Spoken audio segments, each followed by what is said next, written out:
نکته‌ای که از آقای ایوبی شنیدم در ارتباط با بحث بن‌هایی که به هنرمندان تعلق می‌گرفت و اینا، خیلی قشنگه، حرف بسیار قشنگه، مثل خیلی از حرفای قشنگ و زیبای دیگه که زده میشه این روزها و هنوز خیلی ما به عملش نزدیک نشدیم به عملش. ولی اینکه خب آقایون مسئولین در شأن هنرمند نیست. بله ما میدونیم در شأن هنرمند نیست زیر یک پلکانی زندگی بکنه در حالی که آب روی سرش میاد و بعد فوت میکنه و بعد همه میگن چرا به او یادم. چه کار کنیم؟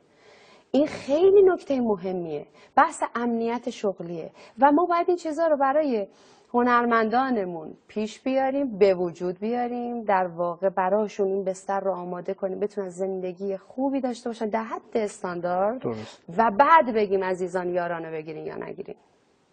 من از اینجا خواهش میکنم، واقعا این مطلبی که ذهن منو درگیر کرده، بازیگران عزیز اعتبارشون از مردم میگیرن. مردم به بازیگر اعتبار میده که بیاد روی این صندلی بشینه و این جسارت رو بکنه وقت شما و میلیون ها نفر رو بگیره.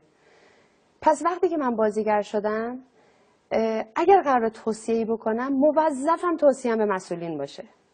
من حق ندارم به مردم توصیه بکنم.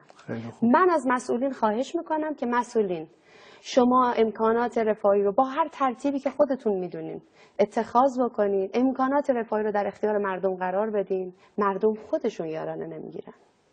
اما اینکه من حالم خوبه، به قول شما جام گرمه، سقفم الحمدلله رب العالمین بر سرم هست، پدر و مادرم کنارم هستن، عزیزانم دورم هستن، همه چیز خوبه و فیلمم هم دارم کار میکنم، دستمزدم دارم میگیرم، جایزه هم میگیرم، من نمیتونم به اون عزیزی که الان توی گزارش شما داشتین ازش خواهش بکنم و امیدوارم سال 93 همونطوری که دوستان حرفای زیبا میزنن، جملات خیلی جملات زیبا و قشنگیه، اینا به منصه ظهور برسه، به عمل برسه و سال آینده که در خدمتتون باشیم همه حالشون خوب باشه، نه فقط من و شما.